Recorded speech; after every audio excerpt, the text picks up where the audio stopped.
Hi, everybody. Sorry to interrupt the music. Here we are again. Thank you so much for joining us for our third and final webinar on supporting father involvement and co-parenting. Thank you so much for joining us today. I'm Joshua Sparrow, Executive Director at the Brazelton Touchpoint Center, where you can find more virtual learning opportunities. Just go to our website, brazeltontouchpoints.org, and you'll see on the webinars tab lots of choices, including webinar series on family engagement, on mental health in these COVID-19 times, how to deliver your services to families online, and many others. Again, it's brazeltontouchpoints.org, and just go to the webinars tab. We have over 2,600 people registered for today's webinar, which is amazing. And before we started, we launched a poll asking if you'd attended any of the previous webinars, and it looks like we've got 55% attended a webinar, 70% attended both webinars, and 28% are here for the first time. And welcome to all of you. We are so excited that so many of you are here to learn more about this critically important topic of how we can engage fathers in their children's lives and help strengthen co-parenting and family relationships. I want to be sure to thank the Supporting Father Involvement Program for collaborating with us on this webinar series. It's really been a joy to work with all of you. But before we start, here are a few housekeeping and technical details. First, if you have difficulty viewing the webinar in Zoom, you can watch it live on our Facebook page. Just go to Facebook and search for Brazelton Touchpoint Center. And when you get to the Brazelton Touchpoint Center page in Facebook, you'll see the live stream video of this webinar pinned to the top of our page. Next, for today's webinar, we have Spanish translation by our wonderful interpreter, Maria Jose Gutierrez, who is joining us all the way from Bogota, Colombia. Thank you so much, Maria Jose. To access the translation, just click on the interpretation icon in your Zoom controls, then select Spanish. To mute the English in the background, select Mute Original Audio. La conversación de hoy será en español y inglés. En los controles de su reunión, haga clic en Interpretación. Haga clic en el idioma que le gustaría escuchar. Para escuchar solo el español, haga clic en Silenciar Audio Original. Today's webinar includes a chat box and a Q&A box. And as most of you know, the chat box is really great for your comments. And be sure to share them with all panelists and all attendees. And if you have a specific question for the presenters, please put those in the Q&A box. Now, tomorrow you'll receive a thank you email with a link to a recording of today's webinar and also a link to our feedback survey. You can also access the recording on our YouTube channel and our website, brazeltontouchpoints.org, where you will also find recordings of many of our other webinars and the first two of this Supporting Father Involvement series. The survey that you'll get tomorrow is available in both English and Spanish, so please do complete the survey, and that way we'll be able to send you your certificate of attendance. If you have technical problems during the webinar, please let us know in the chat and click on panelists only, or you can email Kayla Savelli and you'll find her email address posted in the chat. So I'd like to take a moment to learn more about you by creating a word cloud together. So in the chat, we've added a link, and if you go to this link, you can add where you are joining us from. You can put in your state or your country, and we'll watch the word cloud grow. The words become larger as more people add it to the cloud. Where are you joining us from? See, people are putting it into the chat, and I hope you're all also putting it into the link that you will find in the chat. So we can look at our, wow, look at that.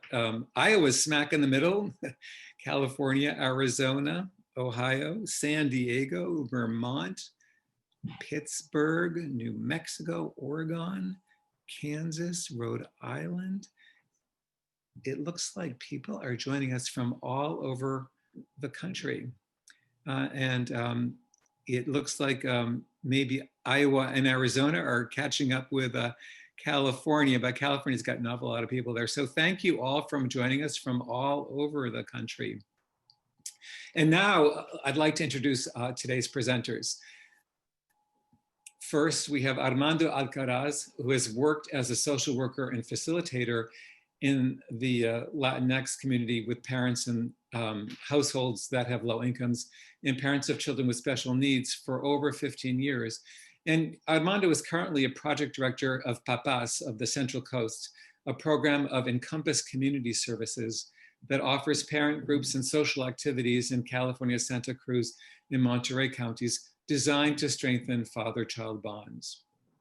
Next, Deutron Kebebew, founder and executive director of Mentors, Driving Change for Boys, Men, and Dads in Santa Cruz County, is a father, husband, and mentor to fathers, father figures, and young people, over 4,000 of them over the past 15 years. Deutron managed and directed the Supporting Father Involvement evidence-based clinical research project for over a decade in Santa Cruz in partnership with the University of California at Berkeley and Yale University. And Deutron has over 15 years of experience implementing the Supporting Father Involvement curriculum.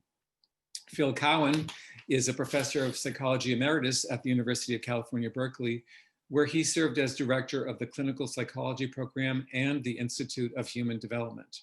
He is co-director of 3 longitudinal preventive intervention projects with Carolyn Cowan.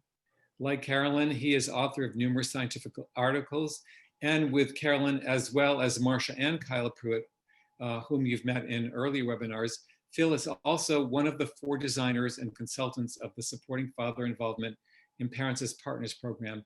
And that's been conducted in diverse communities all over the United States, in the UK, Canada, Malta, and Israel. And finally, Kyle Pruitt is clinical professor of child psychiatry and nursing and has served as director of medical studies at the Yale School of Medicine's Child Study Center. With his wife, Marcia Klein Pruitt, and with doctors Carolyn and Phil Cowan, Kyle has served as co-investigator in the award-winning 8-year 900-plus family, multi-site, multicultural abuse and neglect prevention study, Supporting Fatherhood Involvement for California's Office of Child Abuse Prevention. Thank you so much, Armando, Deutron, Phil, and Kyle, for working together with us to create this 3-part webinar series and for being with us today. And now over to you, Phil, to tell us what we're going to be doing today. Thanks very much, Josh. And I just want to say from all of us, what a thrill it's been working with Touchpoints on these 3 seminars. First, to explain a little bit of the title of this, from second shift to first shift, Arlie Hochschild wrote a book in the 1980s called The Second Shift. And what she pointed out was that when both partners are working, moms come home and do a second shift. Well, what we're trying to focus on today is that when both partners are working, maybe dads can come home to do a second shift as well. I noticed that about 28% of the people in this webinar are new. And just to say, please look at the earlier ones, which you can do online. What we were describing there was a curriculum that was focused on 5 risk and protective domains like depression, like parent-child relationships, like couple relationships, like the transmission of patterns across the generations, and work stresses and social supports. And these topics were presented in 16 weekly meetings that were trained by, led by trainers who were male-female leader teams. The attendees were married, they were separated, they were divorced, they were non-romantic partners, they were same-sex partners from a range of incomes, although lately we've been dealing mostly serving low-income families of different ethnicities and, as Josh said, in different countries.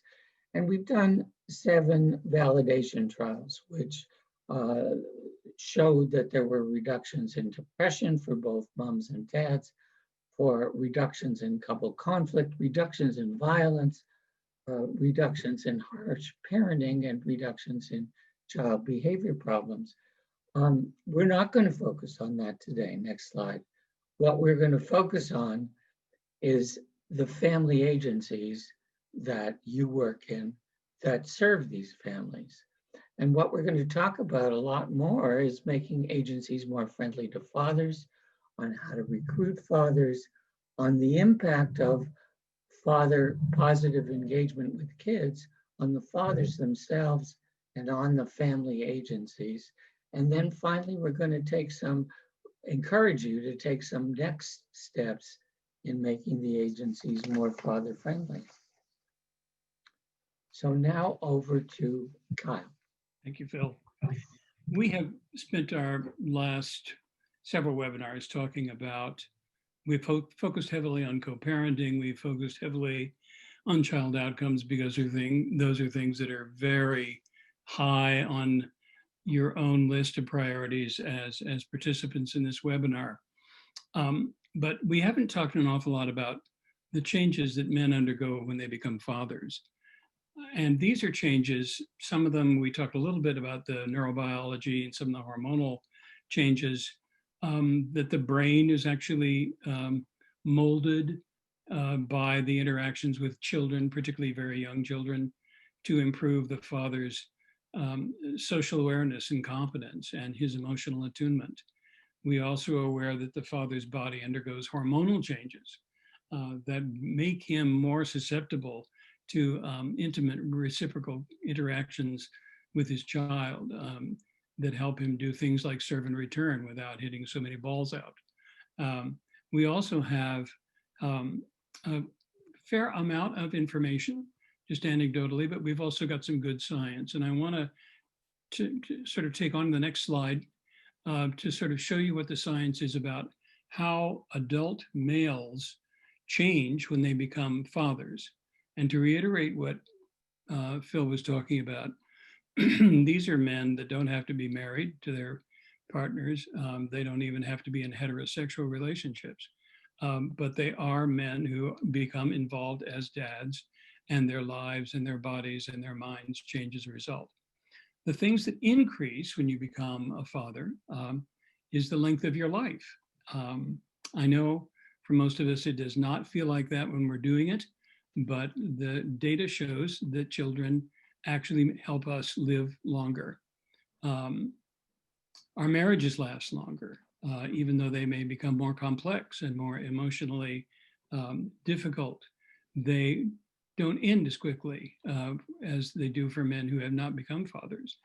The level of health improves, and that's a good thing. I've always thought that the insurance companies ought to give you a kickback when you become a father, because they're going to make money off of you now that you're healthier. The responsibility for relationships. How many women have told me and other people around the world, when my husband became a father, he suddenly became a little bit more of a person, emotionally available, more interested in my well-being, not just simply his. Things that go down, that are decreased, accidental deaths that may, we're not sure exactly why that happens, but it may be taking more care, driving quite not so fast, or in my case, selling my beat up old motorcycle when I became a father. Suicide rates go down, job changes are less frequent, and very important in terms of communities, aggression and impulsivity is reduced. In fact, there is some growing evidence around the world that fathers who are positively engaged with their children lower rates of aggression in the community as a whole. Finally, the risk of sexually, emotionally, physically abusing any child goes down. And you know how hard we search for techniques and things that we should be doing to lower our rates of child abuse and sexual abuse and neglect in our countries and other countries. And here you're looking at one right here on this slide that we have underappreciated as a factor. I'm this is just a scientific list, but I'd like to hear from Armando and Deutron, a couple of minutes each, if you could, about how you have seen men changed by fathering, even personally, including, I know you're both great dads, but also the sites at which you employ other people to do this work. Armando, would you mind going first? Sure. So thank you, welcome everyone, and thank you for inviting me to today's webinar, and really happy to be here. So yeah, so one thing that I just wanted to clarify, I'm not currently a dad. I was my partner had a child, and he passed away when I first in our first years that we were together. However, I have seen a lot of the changes that you were showing about. I have seen them happen as dads in our program have gotten engaged with their children. One thing that has been that I came to know, that saw very clearly, is the awareness and the thought that many of the fathers put into their relationship with their children. I think something that is very marked that I see is that they start kind of strategizing, thinking about how they're going to talk with their children, how they're going to approach certain situations or certain problems. The same thing, many of the parents that we have, many of the fathers that we have in our program are separated, and they start, I can see them, they start shifting when they start understanding how their children benefit from the environment that they're in, regardless if they are living with them or not. They start changing or shifting their strategy in trying to collaborate and trying to reach out to the mom to talk about the well-being of the child, and try to get away from more of a confrontation. It doesn't happen with everyone, of course, but I've definitely seen from the fathers that are more committed in the program, that's a shift that I have seen very clearly, and that they tell us about when they start, that they used to see their partner or their ex-partner as an enemy, and then they started shifting and started thinking of them more as potential allies and start understanding that for that to happen, they have to be an ally first. Another thing that I've seen is like an encouragement you mentioned about risk behavior. I remember a specific case of somebody that used to be, selling drugs in the streets or things like that, and then over time he became a nurse as he was going through the program, and realized he wanted to have a different type of life for his child. So the motivation really changes. I mean, there's so much more. Also, I've seen a lot of just the sense, also the other thing about taking care of themselves. This thinking of if I can have better care of myself, going to the doctor, simple things sometimes, that can really change the impact that I have on my family. So that's another thing that we've seen, and really would like. And also, so the Deutron is here with us, and he has many years of experience with this. And Deutron became a dad, I think, when I knew him. So I'm sure he's going to have even more to say from a personal perspective.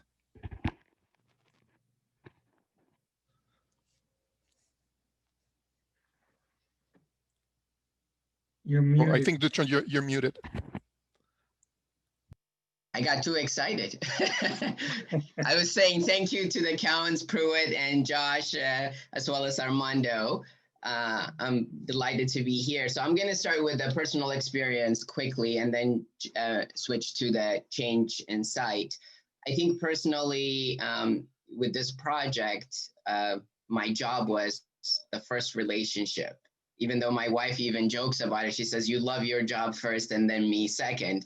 But the moment my daughter came in my life, that definitely, that priority, I don't know if it's intentional or unconscious, but totally shifted. My daughter became the center of my attention and time and effort. So definitely personally, that has changed me as a dad. The other thing that I noticed is my own dad wasn't in my life. So there was this intentional approach to how I was going to raise my daughter with my partner.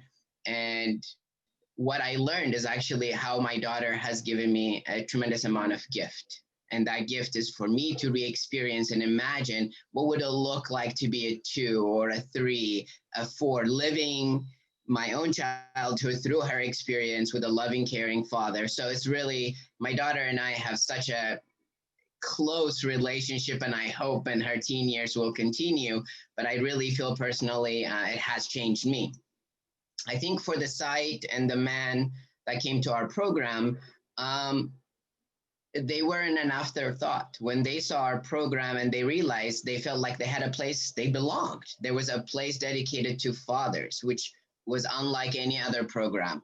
Usually a lot of the programs were targeting moms, so they felt that they had a place they belonged. In terms of the site, I think our staff and team had a pride that they were serving father, under-engaged, under-involved participants that were just invisible in the community, that they sat in the background or they were sitting in the parking lot when they came to a program. So they felt dads now were bringing moms to WIC or a family resource center with them rather than waiting in the car. So it didn't just change our own side, but it changed our neighbors. And I'll talk a little bit more later on lesson learned, but I think the impact of this work, not just on the family, but in society is huge in the way you roll it out. And we'll talk a little bit more later on. Phil, I'm going to pass it on to you. Thanks. Now, I'm just going to describe anecdotally some of the settings that we worked in 10 years ago before we started supporting father involvement. And maybe this doesn't apply to your setting because you're here and you're interested in fathers, but when we went into family service agencies, and this is still true in a lot of places, you know, the walls were pink. There were pictures of moms and babies on the wall. There were women's magazines. There were no male staff. When a home visitor went out to see a family and knocked on the door, if the father answered, the home visitor said, can I speak to the mom? Or if the dad was in the kitchen, they left them in the kitchen and didn't invite them in. So dads were kind of left out. And as Deutron said, dads would often wait outside in the car. They'd be there, they'd be committed, but nobody would come out and invite them in. And their names often, even if they were married to the mom, weren't on the case files. Now, some of that's changing. Next slide. Some of that's changing. Some of that's changing in real life, that couples the dads feel like they should be more involved. So here's a Doonesbury cartoon from Gary Trudeau, and I'll read it just in case you can't see it. The parents are giving the child a bath, and the dad says, "How can I help?" And the mom says, "Help? No, you can't help. Help implies that caring for our child is basically my responsibility and that you're doing me a favor. Go out and try again." So the dad goes out and comes back and says, "Hi, how can I co-nurture?" And the mom says, "No, you always get the floor wet." So there's some ambivalence still in the notion of dads being involved. Next slide. What Deutron is now going to talk about is the organizational self-assessment. We're going to have you take a little bit of a look at your own agencies. Deutron? So the organizational self-assessment is one of the tools that we used on early on as part of the research. So on one hand, as we were providing groups to fathers and moms, but we were also looking at how can the organizations be more father-friendly. And to do that, there were at least 7 categories that we looked at. And within those 7 categories, you will see in a minute after you complete the polls, we have picked up 5 questions for you to answer, and we'll wait a few. I'll just give you a little bit of background while you're waiting.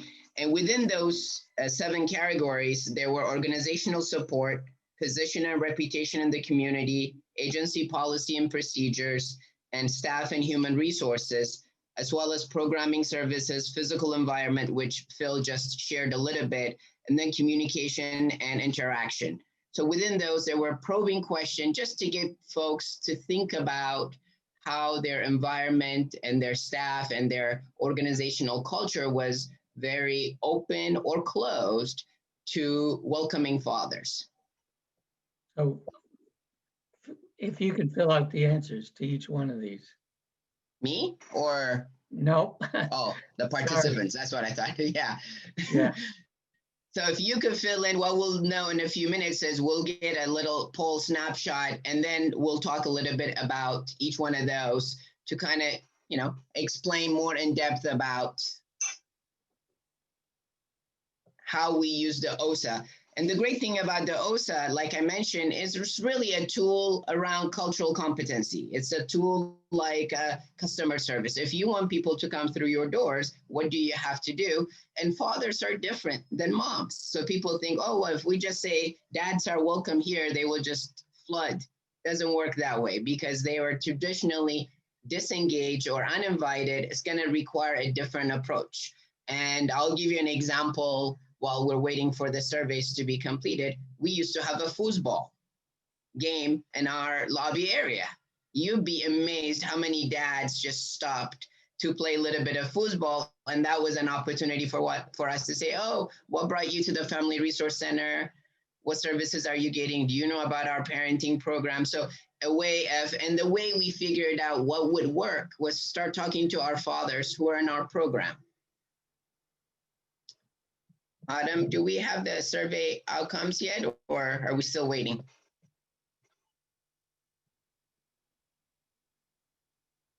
Okay, there we go. Do all of you, are you able to see what I'm seeing?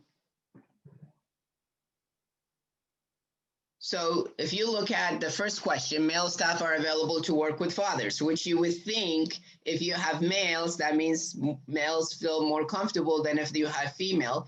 Majority of the time in the social services, we have a lot of females because that's what the field invites. A lot of men are shy to work on those services. So by intentionally hiring men, you're sending a signal saying this is a father-friendly program. Sometimes it's really hard.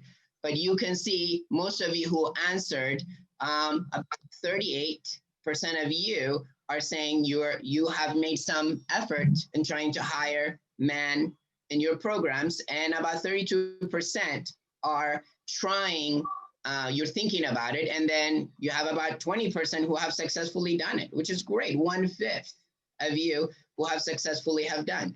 Then the next one is the physical environment. You could see anytime you see a 3 and a 4, that's a good sign. When we do an OSA, we see a 3 and 4, that means this is a comfortable place where we can have this conversation. At 1 and 2, that means we have to do some effort within the organization to encourage. The physical environment invites men. You could see more than 68% of you said, we're making an effort or we have accomplished that. Efforts are made to interact with fathers who accompany mothers to the program. That's a large number. So whatever you guys are doing, I can tell you, you are very father-friendly by this assessment. And remember, this is a snapshot. So we want you to complete the full so that way you can get a better picture. But looking at the sample, I feel very encouraged. The next one is contacting information is typically collected from father, regardless of parents living together. Armando hinted to this. A lot of the time when you're working with families or father involvement, you may have non-custodial fathers. Fathers are not with their children, but they're involved. And sometimes in a school setting, health setting, childcare setting, their information is never collected. So the assumption is the family is a single family household. Mom is head of the household. So dads are not shared information or given progress around their kids. So it's really important, as you could see again, a large, I would say 60%. And then finally, the message is given to fathers that the roles as an active parent is crucial to their children's development. 81%. So this crowd is definitely a father-friendly crowd. I mean, based on the OSA we see, because I can tell you doing the OSA now for over 10 years, I have one in front of me that I can share with you. You don't see a number like this. So you guys are really doing well. And what I would invite you to do is, talk to the Pruitts and the Cowans and perhaps do the complete one, just to see beyond just these highlighted questions. Could you go a little bit in depth? And then later on, we'll talk more about how do you take the data and what do you do with it, right? So the survey, it gets you inside the door to kind of see how culturally competent or customer service you are around fatherhood. I'm going to stop here, Phil, and pass it to you. Yeah, thanks. Great, Deutron. Next slide, please. We just wanted to show briefly that in the organizations, the 5 counties in California where we started with supporting father involvement, what happened, we every year in the agencies we worked in, we asked them to take this organizational self-assessment. And the baseline, the first year before the project started, people were much lower than, as Deutron pointed out, much lower than you guys, mostly 1s and 2s. And then it increased in the second year and increased and stayed that way over the course of the project. And one of the points we want to make with this is that in order to recruit and engage dads, in order to have a father involvement program, or as ours is a couples-focused father involvement program, you need to have the organization behind you. And even though sometimes organizations are resistant because people fear, for example, that men are violent, even though some men are, but most men aren't, that helping the agency cope with family violence means also having conversations within the agency to make fathers more welcome. Next slide.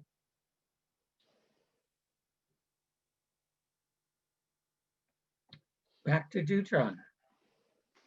Okay, so what lessons have we learned? So first, just to give you the universe of who we have assessed over the 10-year doing the Supporting Father Involvement organization. Initially, we started because of the design, the researchers did such a good job. They selected organizations that were hosted within other services. So for example, my site in Santa Cruz was located in a family resource center, La Manzana Family Resource Center, a large family resource. Next to us was a federal program, WIC, Women, Infant, and Children. And one of the things, the day we moved in, our goal was, we're gonna make sure WIC is gonna resemble something like MIC, man, infant, and children, that's the joke we used to tell them, because we're not gonna change WIC, but what we're gonna do is slowly start to change the culture. And the easiest way to do that is we start with ourselves. And the cultural change we did is we saw the positive influence around our neighbors. We start putting posters, start painting different colors, start having messaging. Then WIC starts to say, oh, wow, look, fathers are stopping. We couldn't get fathers in, but slowly our intention was by modeling that we got WIC within the first 2 years to hire 3 male staff. Prior to that, it was 0. 3 male staff. After The second year, they had a standing committee that worked closely with us to look at father engagement programs for WIC parents.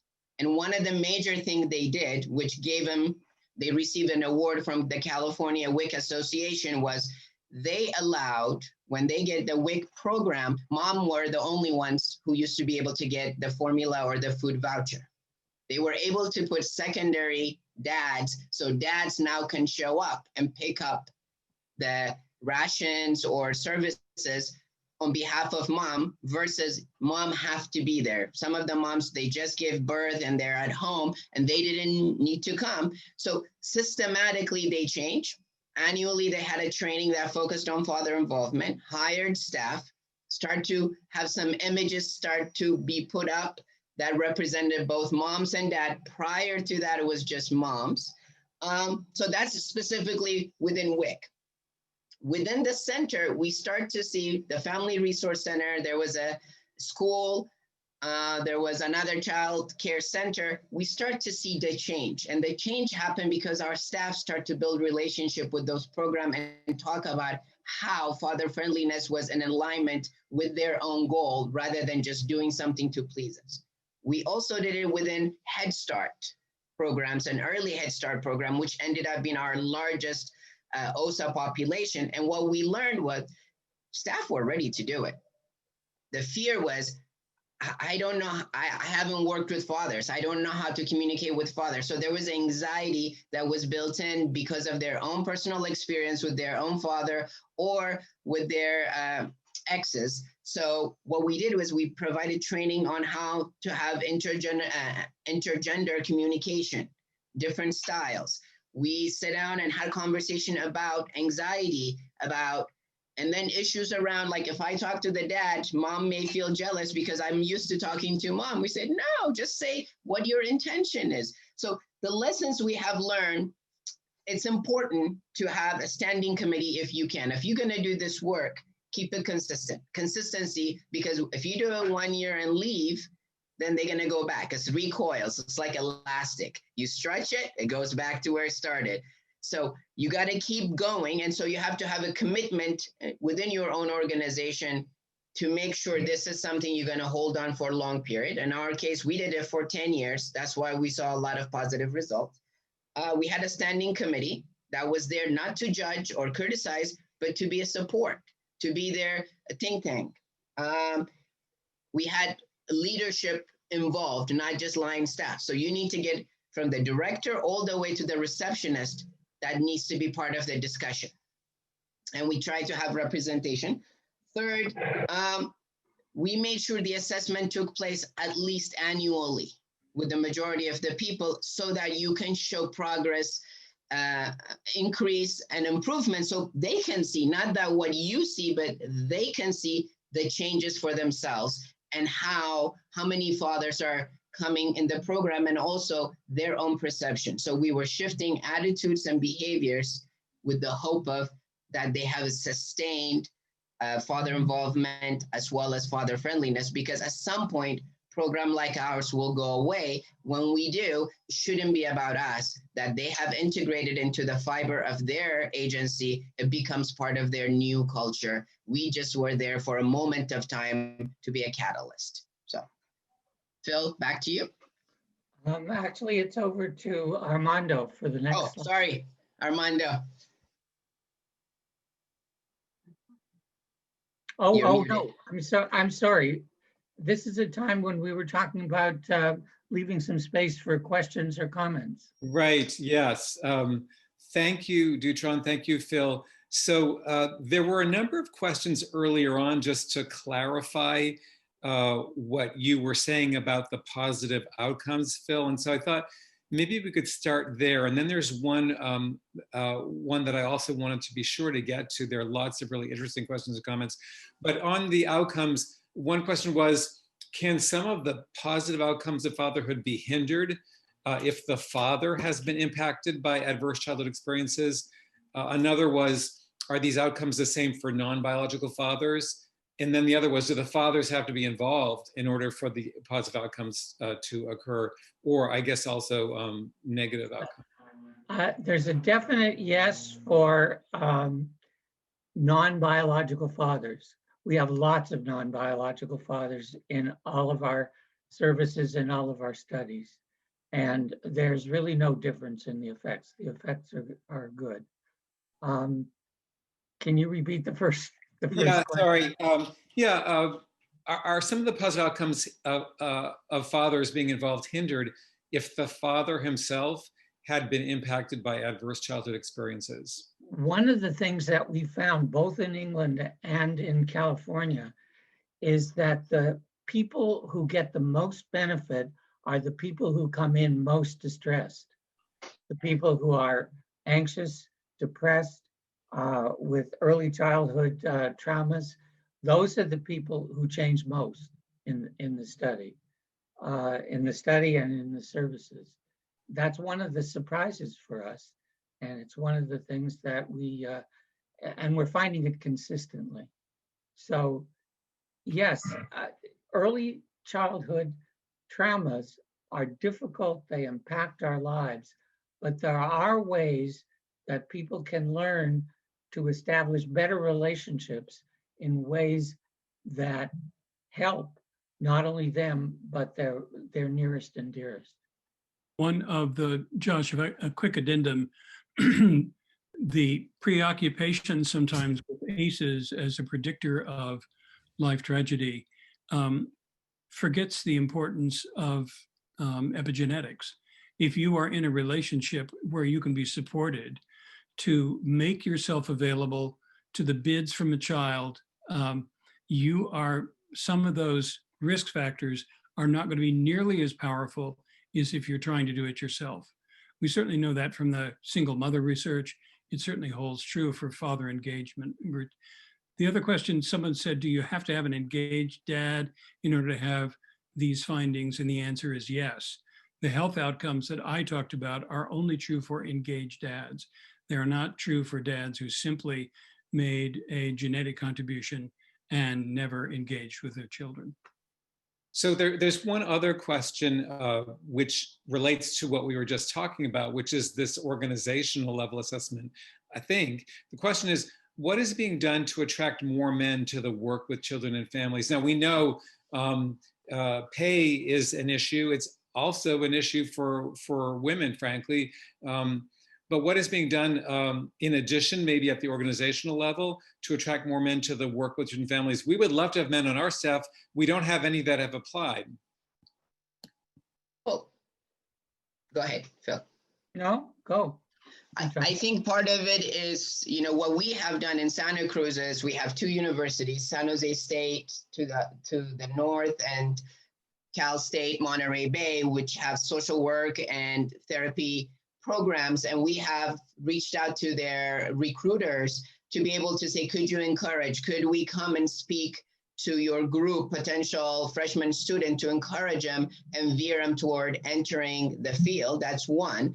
And second is within our work, within social services, as well as Head Start, we have been a very strong advocate, not just for men, but for women, equitable pay, because these are the people who care for our children, yet are paid the lowest. So this work is not about, we have to internally and externally advocate for a higher pay so folks can come into this field. It's the same argument we have about educators. They're the lowest paid, yet they have the most important role in our children's lives. So you got to do that advocacy work as part of the OSA. The OSA says, is your organization known for being representative of equitable? So sometimes we look at equitable by ethnic or race, but in this case, diversity is also important in the field to make sure we have a good representation of men in the field, regardless of the cost, and talking about the benefit. I mean, I changed my job from an engineering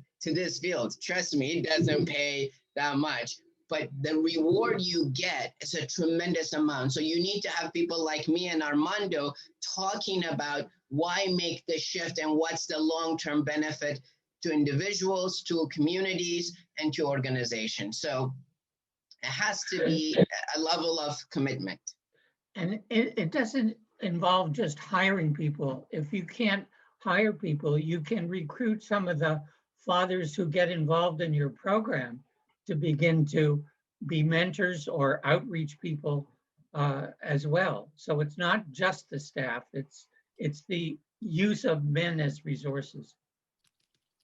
Shall we go on, Josh? Yes, yeah. There are lots of other questions that I think, Armando, you're going to address next when you talk about recruitment and challenges for recruitment. Go ahead, Armando.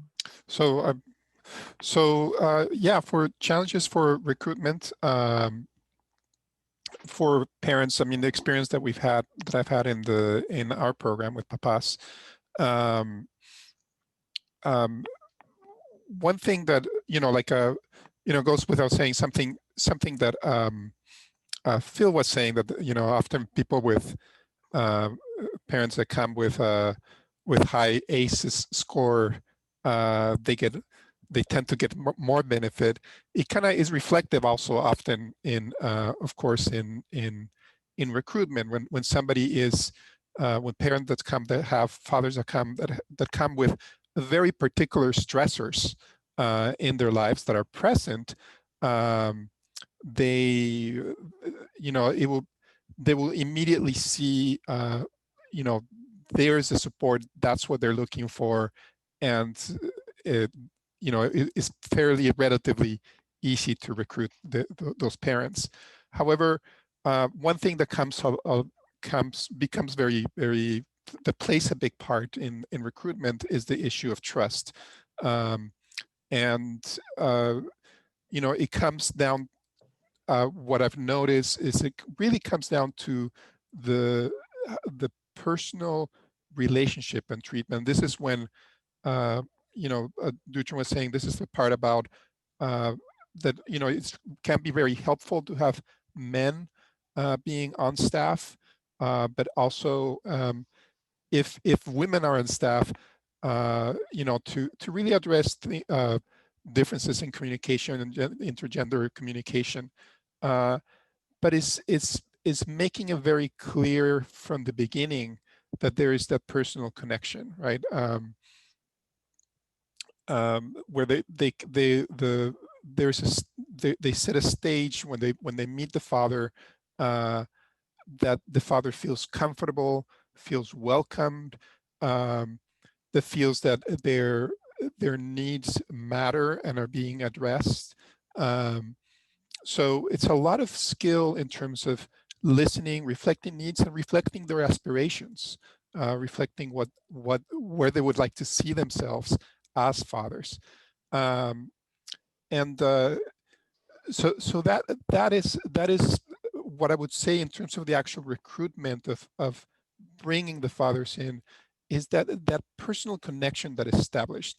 The other part is the responsiveness, because when there's in the program, we get a referral for a father, so we reach out to them and we start a conversation before they figure out if they're committed to the program, if they're going to come to the classes, come to the whole curriculum, and the relationship is set during those conversations, during that period of time. And so it's really important also, not only in the first meeting, but also kind of follow up with the responsiveness, with the availability. That's the other part. Many times, many of the programs, part of it being father friendly, is that many programs have a very strict 9 to 5 hours, and so it's really important to have hours that reach into the evening, when many fathers are out of work. They finish their jobs, they have time to actually talk to somebody, or to get support, that it doesn't interfere with their jobs. So that's another aspect that really helps with the recruitment. So with what doesn't work sometimes is you could say kind of like the opposite, right? Like when the recruitment is when there's not like a personal sense of interacting with the fathers as they're coming into the program in the first meeting, when they don't feel that when and this is very important. I think what I've noticed from conversations with fathers, often in our classes, we would ask them to tell us about their experiences when they would go to other programs. And we were surprised at how much they are very, very sensitive to how they're treated in the first meeting.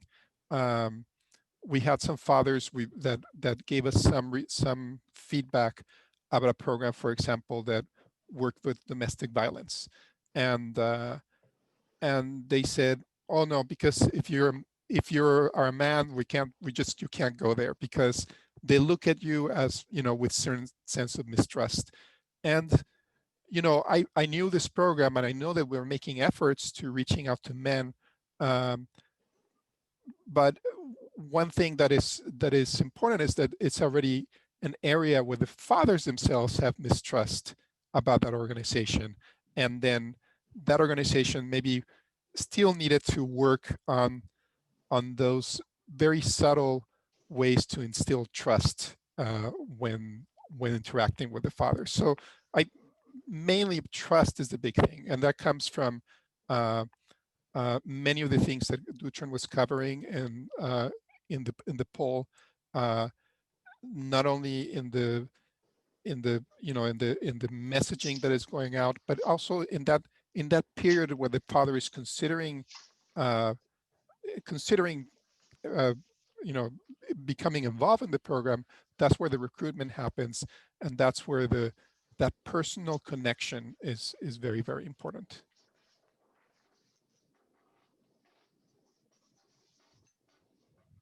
What I hear both of you saying is kind of reach out, invite people, include them.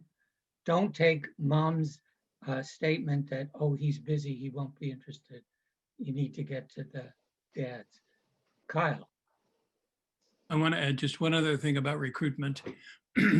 I noticed in a lot of the chat that many of you are concerned that you can't get dads involved the way that you'd like. And one of the impediments of paternal engagement we're often a little blind to, which has to do with the institutional history of the way that we have been seen in the community and the way that we see ourselves. And I've been around the 0 to 3 field long enough to know that this takes a lot of work to move off of the classical mother first, mother only position. In fact, many of us feel like we're not doing the work if we stray for a moment from our attention to the mother's well-being. And yet, ultimately, the mother's well-being is supported profoundly by the paternal engagement that is positive. And so when you're having trouble getting men involved in the door, take a look, have a conversation within your organization. Are we really ready for this kind of father friendliness? We're giving it a go, but maybe we're giving a message that the door isn't really open to them. So I think a little reflection is really helpful at that time. We're going to be ending up, and I'm going to ask you to do something active now. Get ready, not stretch, but I want you to think about, I would like you to enter into the chat what you could do to make your work at your workplace more father friendly in 2 ways. Next week and 6 months from now. We'd like you to enter your answers in the chat, and we'll scan a few of them and see if we can deal with them respectfully.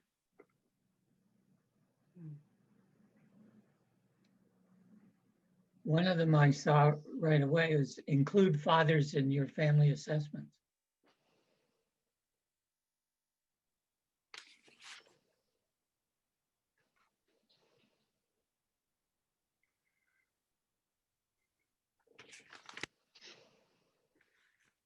It's going by too fast for me to read.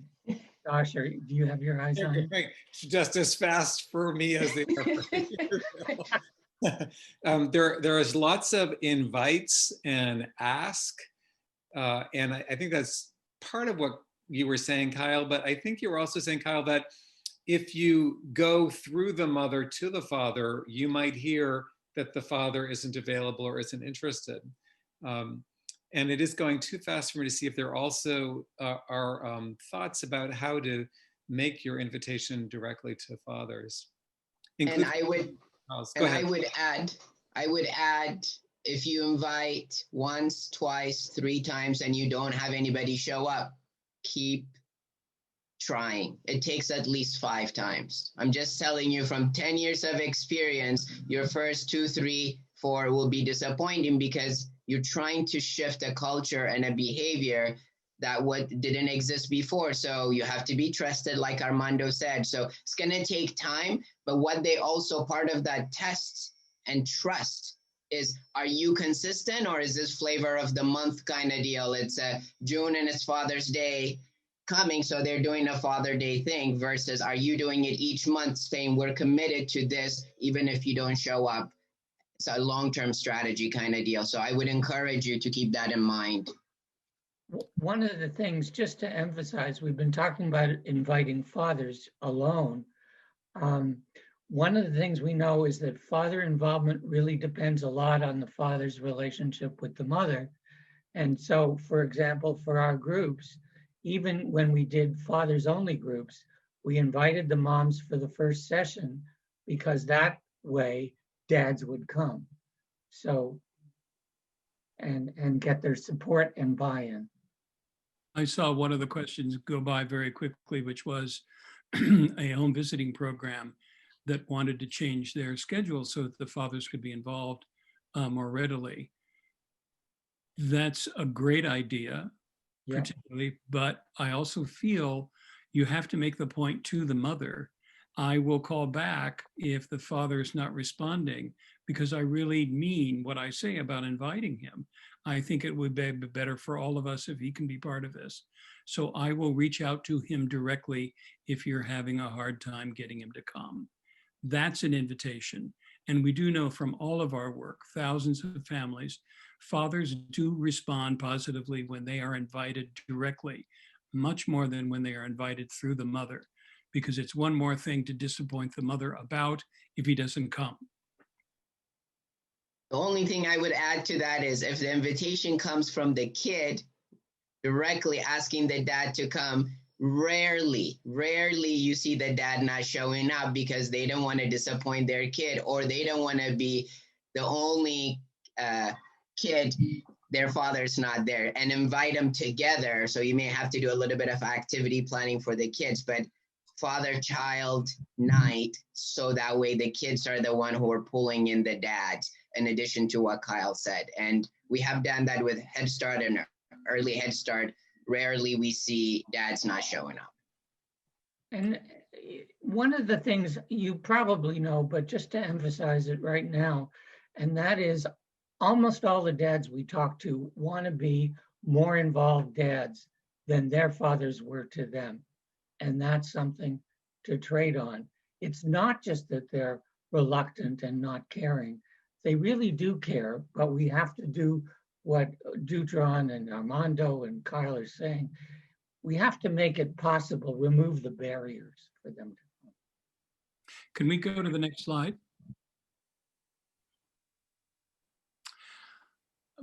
In an attempt to wrap up at a reasonable time, we know we could be talking about this for hours and days, and it's wonderful to see your enthusiasm and the number of you that care about this. It is very, very affirming to those of us who've been doing this work for many years. Supporting father involvement, SFI, you can see the address up there. Our website is being updated because we are having increasing demand for the amount of training and support and consultation that we provide, but reach out to us directly in the implementation of the program. Another intervention, which I'm going to suggest that you could participate, you could do even now.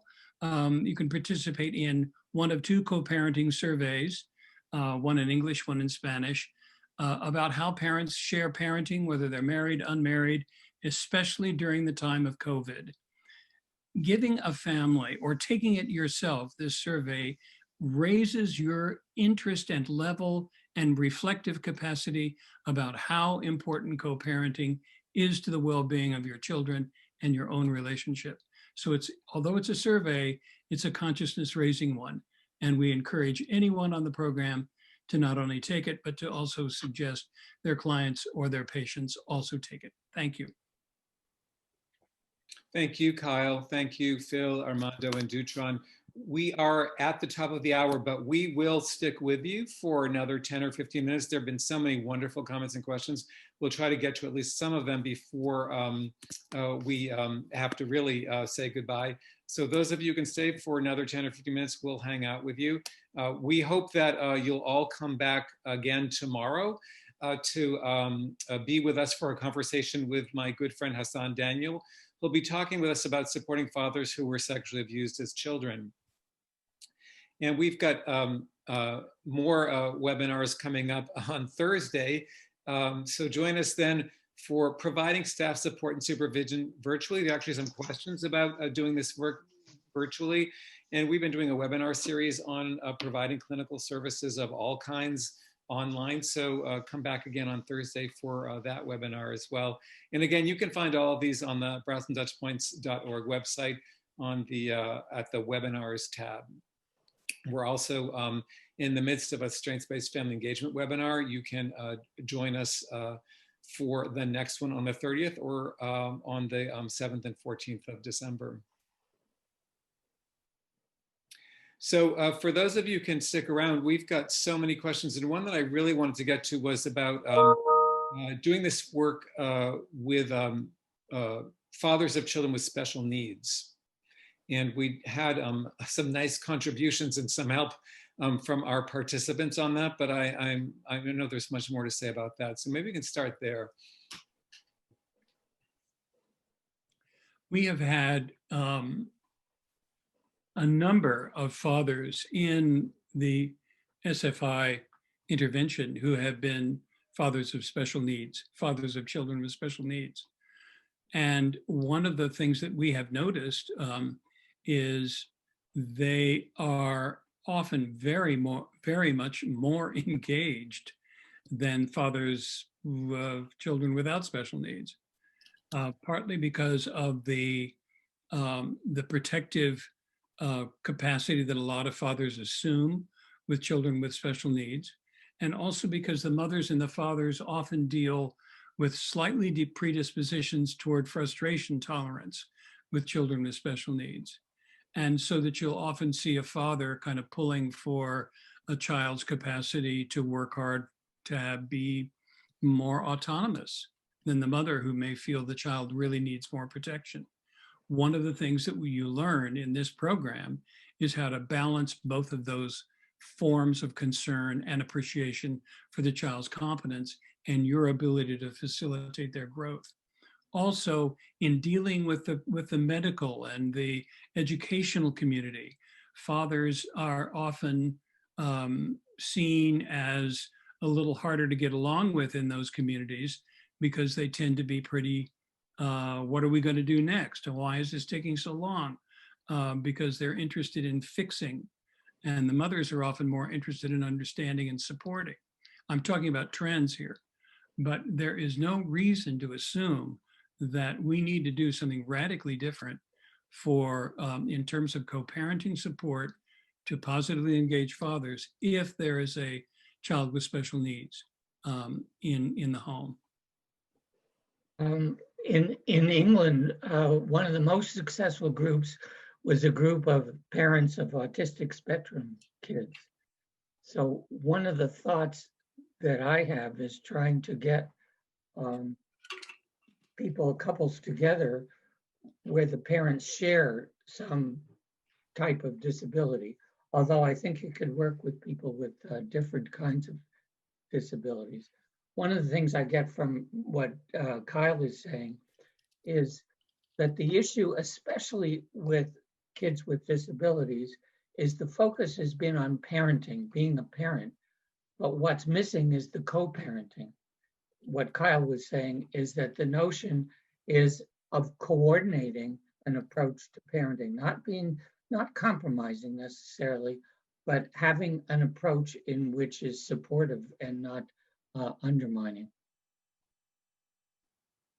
There was another, thank you, Phil and Kyle. There's a lot of appreciation for your thoughts in the chat. And I wonder if you could say more in terms of the stresses on the relationship of the parents when there is a child with special needs, and how you see supporting the working through of the pressures on the relationship in those instances. One of the things I have to start with in answer to that question is Carolyn and I started some research in the late 70s on the transition to parenthood among average middle-class families. And there are maybe now 50 studies which actually show, at least in industrialized societies, that satisfaction with the couple relationship goes down after having kids, and it goes down for quite some time. Something in our own experience as well. Okay, so you start with that baseline, and then you add the additional stress of having a child with a disability. What I'm saying is that some of the stress is normative. That is, it comes with having a child. And then there are additional stresses. By the way, I'm not saying that having a child is bad. We've had 3. And what I'm trying to say is that there are additional stresses, and that in looking at the families with disability, we also have to communicate that there's a normative part of this that's expectable. And then in addition, there are some specific issues which we need to cover. Before you go off that topic, when Phil was talking about the normative experience, we do this work in groups because of the normalization of human experience that occurs in groups, something that individual clinicians, therapists cannot do. And the groups have an enormous power to embrace and support and confront their like-minded sufferers and problem solvers.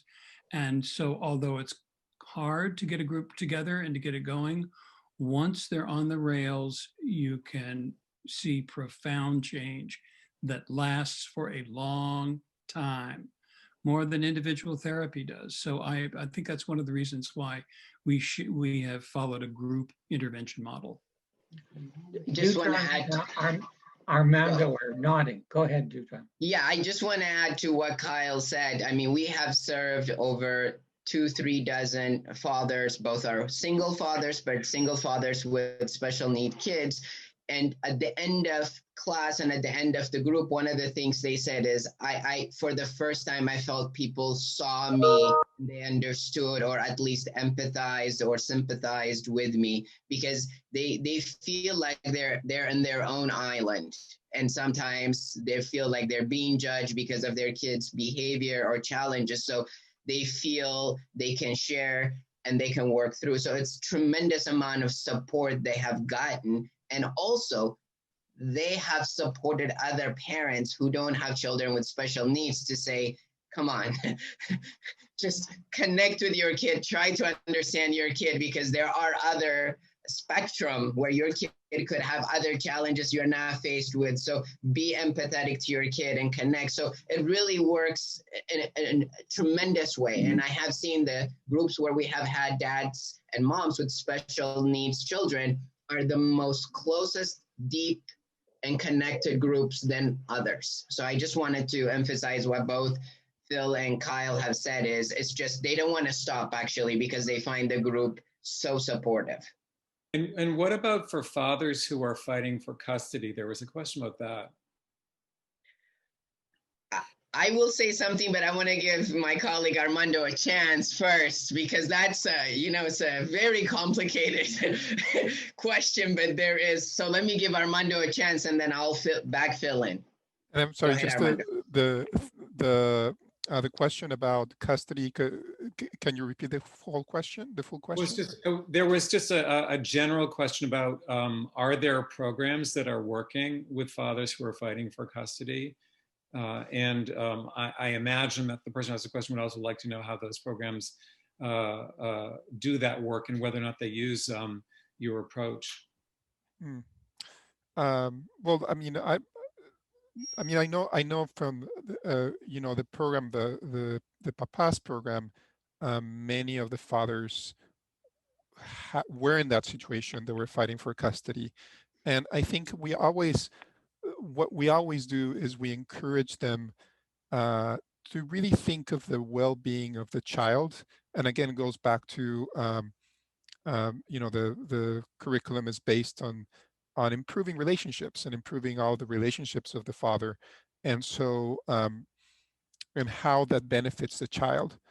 And so you know, while there are fathers that come and say, okay, we do the, I mean, some fathers do come and say, we want, you know, I want 100% custody. So we really we do really question them, like saying, okay, so why is it that you want that the 100% custody? What is going on? And helping them understand that sometimes they're coming to that place not because they're thinking about the good of the child, but they're thinking about how hurt they're feeling from the ending of the relationship. And so we really we don't just kind of like say, okay, they're great, that's your goal. We really work with them to kind of help them look at it from the perspective of what it means to be an involved father. And is an involved father is not only about themselves, it's about their child and about the everything that is around the child.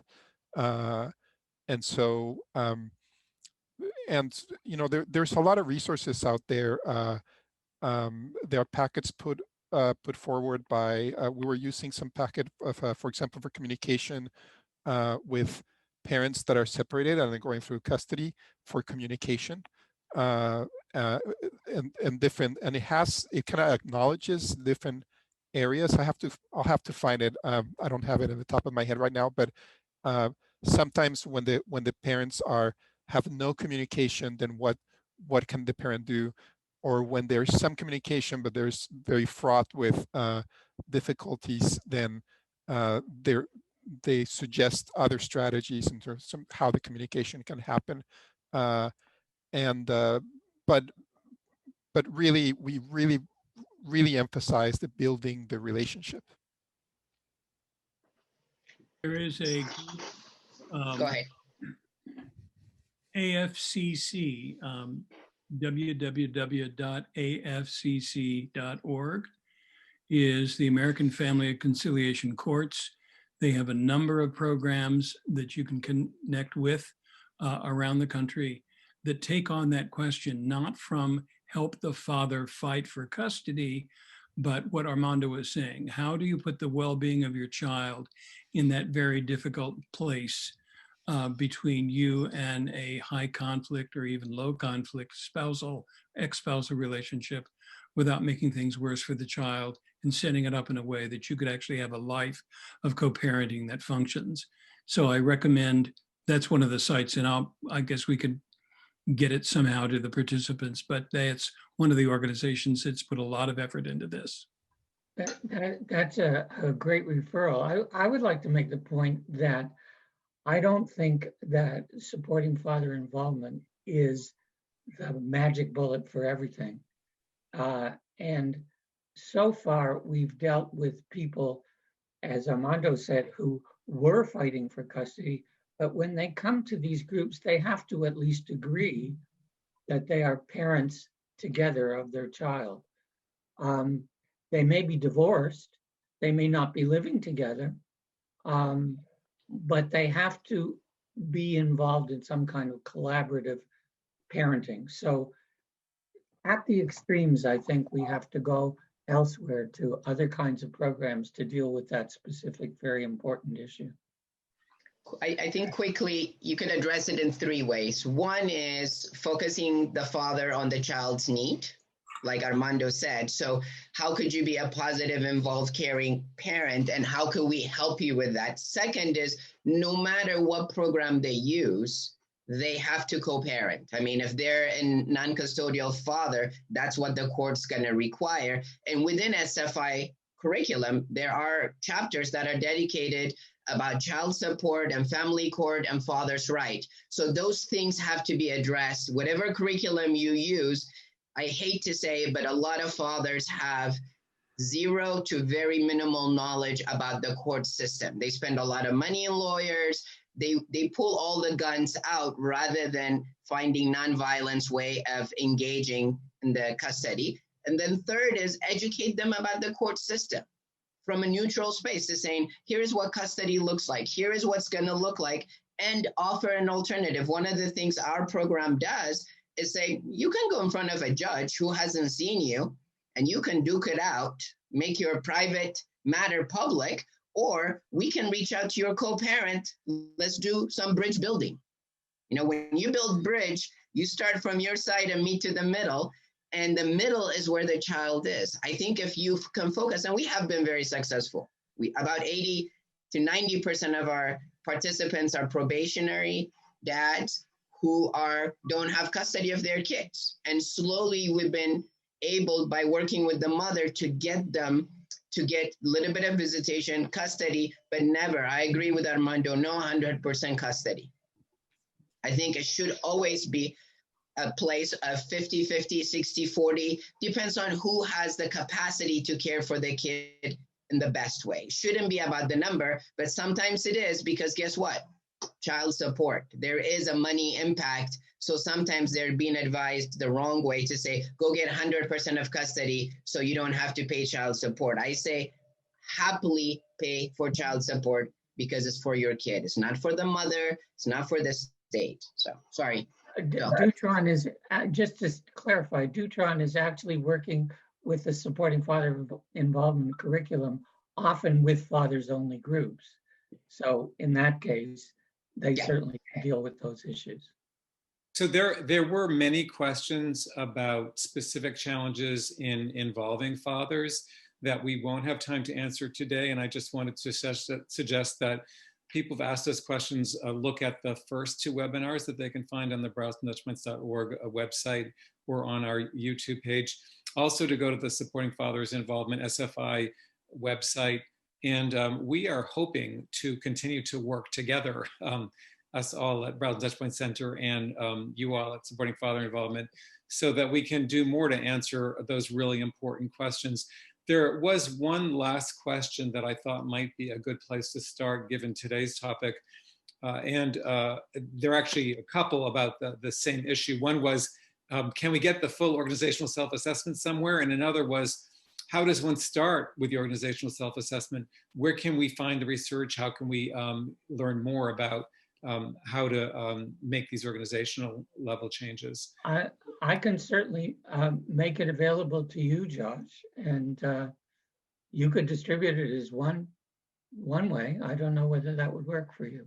Sure, yeah, we can do that. And if you can send it today, we may be able to put it in the email that goes out to everybody who participated. It goes out tomorrow. Sure. Great. Will do. Okay. We're all about changing. So if you need help, reach out to myself, Armando. We'll be happy to help you in the implementation of OSA, as well as Kyle and Phil. But I would love to see as many organizations take the OSA as possible, because it's just self-awareness that it brings. So we're happy to support you. And you can find the links to the Supporting Father Involvement website and to the Browse Touchpoints website in the chat. So thank you, Phil, Deutron, Armando, and Kyle for joining us again today and for working with us over these many months to put on these 3 webinars. The need is so clear from all of the participation we've had over these 3 and all of the really involved participants. And so I hope we can figure out how to continue to work together to make the changes that you all have devoted your lives to. Thank you all. It has really been a pleasure. I really do want to say that. It's great to hear all the questions. Yes. Thank you, everybody. Bye-bye. Thank you.